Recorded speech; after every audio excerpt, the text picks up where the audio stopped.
Shawn and Dan, you're producers on Denis Villeneuve's upcoming sci-fi film Arrival. Tell us a little bit about how you got involved with that. What about it attracted you to the material? Well, it's about, what, 5 years ago? Maybe more? Five and a half. About 5.5 years ago, the screenwriter, Eric Heiserer, was in here at 21 Laps, and we did like a general meeting with him. And as the meeting was ending, we're like, well, what are you reading that you like? And he turned us on to this collection of short stories called Stories of Your Life. And the story in it, called Story of Your Life, it had this big idea of alien craft that have arrived on Earth and the need for a linguist to figure out how the hell we're going to communicate with people who don't have language, with creatures who don't have a language in any way like those of Earth. So it had that kind of hooky idea, but it also had this, at least for me, Dan can speak for himself, for me, this really resonant theme of, do you choose love even if you know it ends in pain? And I don't want to I know you've seen the movie, so I don't want to give away kind of too much, but that idea of the human capacity to embrace and to need love and connection, even though more often than not it ends in heartache. I found that really kind of beautiful and juicy. Yeah, and if I could just add, I mean, I agree with all that. I thought what was so interesting, beyond just the fact that you rarely see big sci-fi with that level of emotion, is that this movie is all about the part of most sci-fi movies that get skipped over. That usually aliens land and we go to war. And this movie is actually about what happens if aliens land. What do they want? Why are they here? And who would talk to them? And every movie skips over that part. And I thought that's fascinating. Right. I mean, it's not your typical alien invasion movie. There's no, well, there's some pyrotechnics in it, but not the level that we're used to in these kinds of movies. So I wonder if you could talk a little more about the development from page to screen. Well, you know, I mean, for starters, I would say I was telling a friend lately, I went back at Telluride after seeing the movie again there. I went back and I reread the short story, which I'd not done in years. And anyone who wants to have a sense of the feat of adaptation that was done here by Eric Heiserer, the screenwriter, and by Dan Levine and Dan Cohen, who's our other colleague here at 21 Laps, it's pretty remarkable. For us, the process was very much what it always is, which is we found a piece of material we loved, we found a piece of talent that we wanted to bet on, and for a long while it was very small. It was very much kind of Dan Cohen, me, Eric Heiserer, and you know, with Dan and Dan doing the lion's share of the work, we developed it from short story to screenplay. And only when we felt really, really strong about that did we start thinking about the package beyond that. Denis Villeneuve being the first piece, because we had seen Incendie prior to Prisoners, prior to Sicario. And Dan took a meeting with Denis, and you can tell kind of how Denis found his way to this. Yeah, and just to backtrack 1 second, I mean, in terms of the adaptation, we have to give so much credit to Eric Heiserer, because it took draft after draft after draft after draft after long story meeting, hitting walls, having breakthroughs, having setbacks. We did so many drafts before we were ready to show it to Denis, and it was really because of Eric Heiserer's tireless work that we were able to get it there, because it was hard. I remember day one sitting on set, and I had my iPad with me with all the drafts on it, and we were shooting, and I was able to find that draft from 5 years ago and look at how far it had come, and it was a miracle. But as Shawn was saying, you know, and I guess one other thing I should add is really, once we were done with the script, Denis helped bring it to another level. He really deserves a lot of credit with working with us and Eric and getting that level of humanity. He really did love the sense of the documentary feel. What would it be like if they landed? What would it be like if you were the person who was pulled into that because you were the only person to communicate with them? It's also, by the way, why, not in answer to your question, but if you watch the movie, Amy reacts very much the way you would or we would. Like, she is a person who is completely, like all of us would be, completely unequipped, ill-prepared for anything of this sort, of this scale. And so Denis always clocked, well, what would the realistic version be? Which is why I love the fact that you've got an alien craft in the middle of a landscape in Montana, and their approach is in the back of a pickup truck. Their access point is a scissor lift that you would rent at U-Haul. or something. And I remember the meetings when we had with Denis, where Denis said, what about, because the ship used to be right by the camp, and he's like, they would never build their camp around the ship. It should be further back. And what about a pickup truck? And what about a scissor lift? Those were both very distinct Denis ideas. He always kind of was anchoring everything in realistic choices so that the movie is science fiction, it feels also naturalistic. Mm-hmm.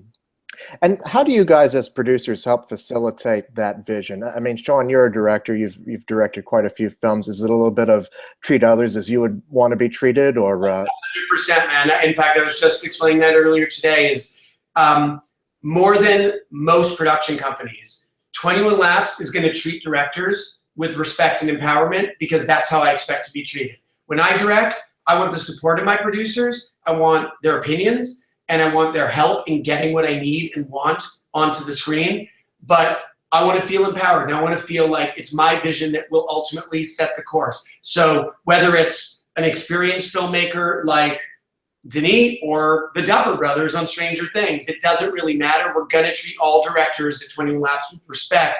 And so for us, it was a matter of following his vision, both through the things he said and through what we gleaned between the words and under the words, and whether it was getting the actors he wanted or getting enough money or getting enough shooting days. All of these small choices lead to the film that we're all now kind of very proud of. And so it's all about following Denis' lead creatively and then finding the kind of practical road to getting what he wants done. And right before we went out to Montreal to make the film, Denis showed us Sicario. And I remember at the very end, we were talking that the movie was so good, and watching the credits, we had most of his same crew other than his DP, and we found a phenomenal new DP in Bradford Young. But I remember thinking, wow, he's just made our job so much easier. Sicario is such a beautiful film. We have that crew. We just have to help him, as Shawn was saying, realize his vision behind the scenes invisibly, get him what he needs. And I don't think there was a time ever during the shoot that we would say, oh, Denis, maybe you should shoot it this way. He knew exactly the movie he wanted to make in his mind, and we stayed out of his way and helped him get there. Right. Let's talk about what some of those behind-the-scenes challenges were. I mean, it's such a big, ambitious, technical film. What were some of the biggest challenges that you guys had to deal with? You know what? One of the biggest challenges we had were the suits. Were the biohazard suits. The actors could only be in them for X amount of time. And we had basically like an indie pit stop crew whose job was, after 20 minutes, we had to get them out of those suits because they, it would get hot, it would sweaty, it would be a hard time breathing. So that we had to get wardrobe, this crack staff who were amazing. And there are many zippers and many Velcros things to be able to get them in their suits and out of their suits. I would say that was our biggest challenge. And then second biggest, I would just say, is just get enough time to do the movie. Because this isn't a $100 million movie. Like at the end of the day, this is not nearly at the budget scale that most science fiction movies are. So we had to be judicious in, well, where do we want to spend our money? And what is smart money to spend? But frankly, it was also helped by the fact that A, Denis wanted, as I said, a naturalistic approach to science fiction, and B, his designs. The designs of the creatures and the design of the alien craft are all not only incredibly unique, which is near impossible in 2016. And again, we take zero credit for this, but to design aliens in a movie that don't look anything like you've ever seen an alien in a movie look, like I can't think of another movie where I could say that's true. But additionally, his designs were elemental, and they were kind of like monolithic and in some ways very simple. The interior of the ship with that screen and the kind of rough-hewn, dark slate stone material, that helped, frankly, because we knew that the environment in the ship was going to be more reliant on lighting and cinematography and performance than it was on pyrotechnics and scope of construction. So that could have been a real challenge, but it was aided by the fact that Denis' vision was very kind of like simple, modern, and in many ways just wholly unique. And we were very lucky to have his production designer, Patrice Vermeer, who did an incredible job with the film. Had never done sci-fi, much like Denis had never done sci-fi, but you would never know from watching this film. And what's extraordinary too is the fact that within all of this design, all of these special effects, the human element of it never gets lost. And you guys have a fantastic cast: Amy Adams, Jeremy Renner, Forrest Whitaker, Michael Stuhlbarg, just to name a few. Talk a little bit about them. Well, I mean, I'll just touch on two, and Dan, you can jump in anywhere. For me, you know, we had Amy, we had Denis, of course. We wrestled with the casting of Ian, and Amy. As soon as we started discussing the idea of Renner, Amy loved it. She knows him from American Hustle, and they're buddies. And Renner came with such, you know, he's a very confident, solid guy on screen. And I think that confidence allows him to kind of let the movie in many ways be Amy's. So he's not trying to like, oh, which scene can I take for me? No, he's there. He plays this man of science, this man of intellect, in a completely convincing way, but he's there generously, frankly, performing around the story of Louise Banks, the story of Amy Adams' performance. He also, I should add, found opportunities for both scripted and unscripted moments of levity that I think a movie that is as weighty as this one is so much the better for it. And a lot of that is that Renner's got that comedic kind of subtext instinct, and I think he delivered big time. And you could tell, I mean, between takes, Amy and Jeremy just being friends and having chemistry, it was so important that they had that built in, because from day one, you could feel the chemistry between them. And I think we were very fortunate to get Forrest Whitaker. Our editor always said that he was so thrilled to always have Forrest to cut to, because he was a figure of authority who could, with just a look, and say so much. And Michael Stuhlbarg took a role that could have been more down the middle CIA antagonist, and really added a complexity and richness and eccentric. I think he's so good. I mean, I love watching Michael's performance. And the last thing I'll add on this subject cast, but it ties back to Bradford and Denis. So we had these little girls play Louise's daughter at various ages. And some of the vignettes in flashback were scripted. But you know what? Many weren't. And what was interesting is that if the light was hitting the water in a certain way, or a stone was in this lake and the waves were kind of lapping with a certain dynamic, Denis and Bradford would go, you know what, let's grab that. And it was often Bradford with the camera on his shoulder, capturing these lyrical, poetic moments of performance with that various aged little girl. And as you well know, so much of the movie's poetry and emotionality comes from those flashbacks, which was an openness on the part of Denis to see moments and to kind of capture and create them, whether or not they were in the script. Right, right. You brought up Stranger Things earlier, and I wanted to talk a little bit about that, because it's been such a success, and I think surprised a lot of people when it came out this summer, and still is able to surprise people because it's on Netflix and you can watch it anytime you want. Talk a little bit about that. How did you get involved with that, and what made it so special? We got involved in Stranger Things much the way we got involved in Arrival, which is Dan and Dan Cohen and I, all we do every day is we look for talent that we can't resist, talent that we want to bet on. So in the same way that Arrival stemmed from us finding this short story to a writer who at that point was known for horror, we found this spec pilot by these two young twin brothers who no one had ever heard of, and Dan put it on my desk and I read it, and I knew instantly that it was special. I had no idea if it was commercial, but I did know because I brought the Duffers in and they literally sat on the couch behind me.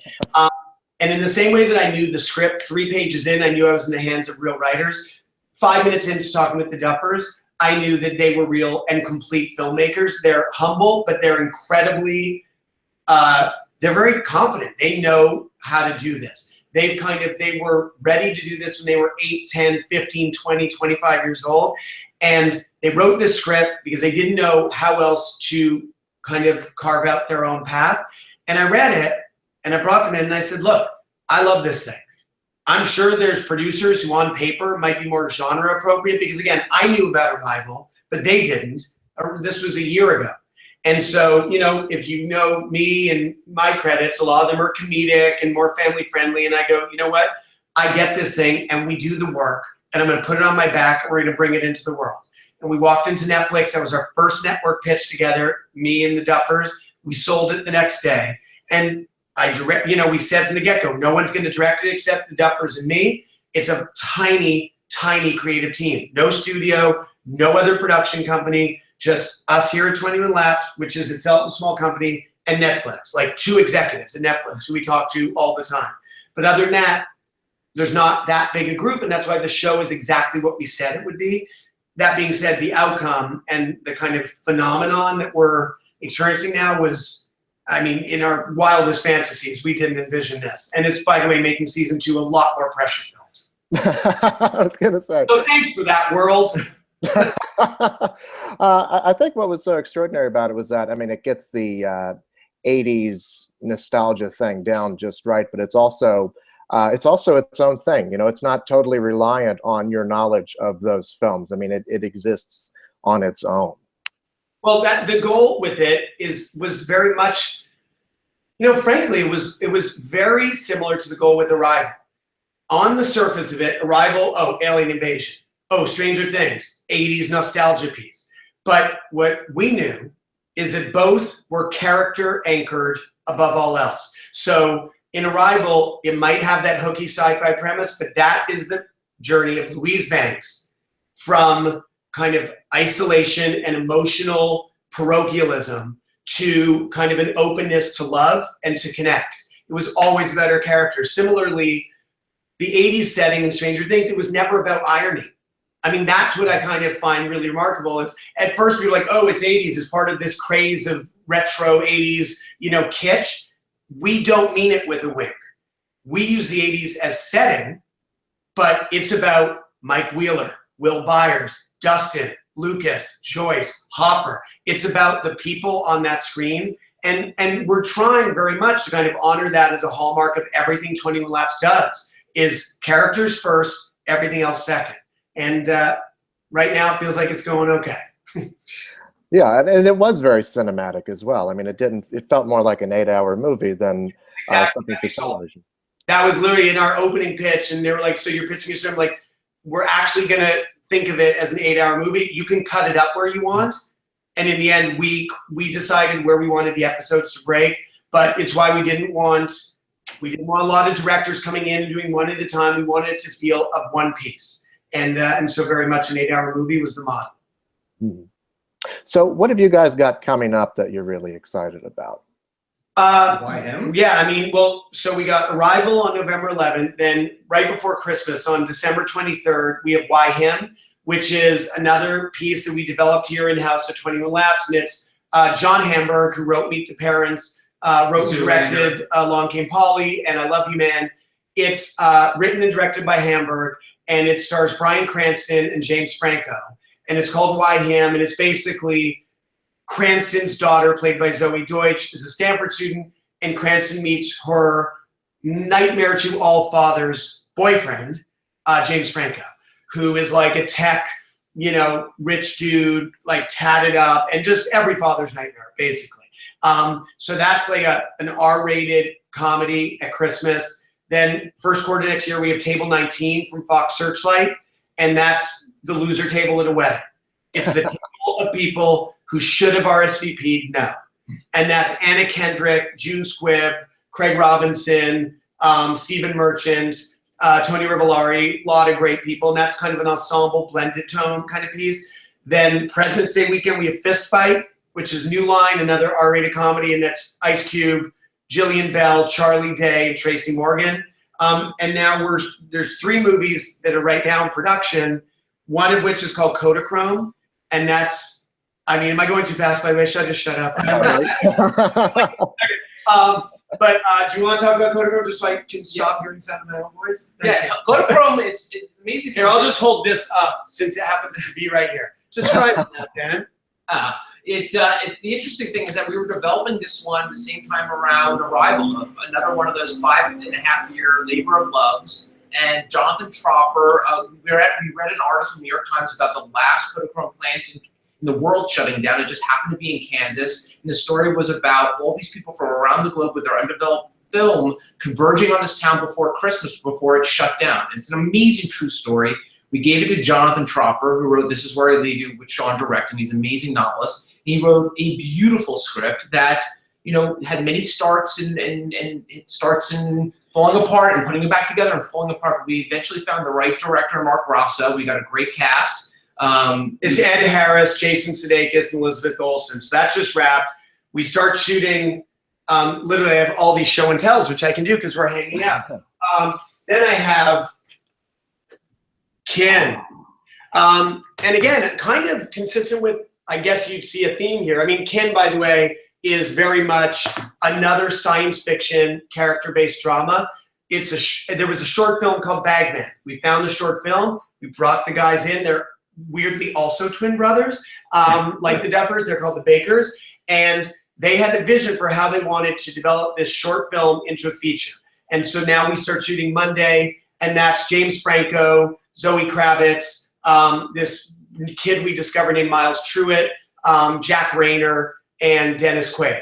So that starts shooting Monday, and also in the pipeline for first quarter next year to start shooting is Darkest Minds, which is a kind of futuristic dystopian book series. And Amanda Stenberg, who played Rue in Hunger Games, she is our lead.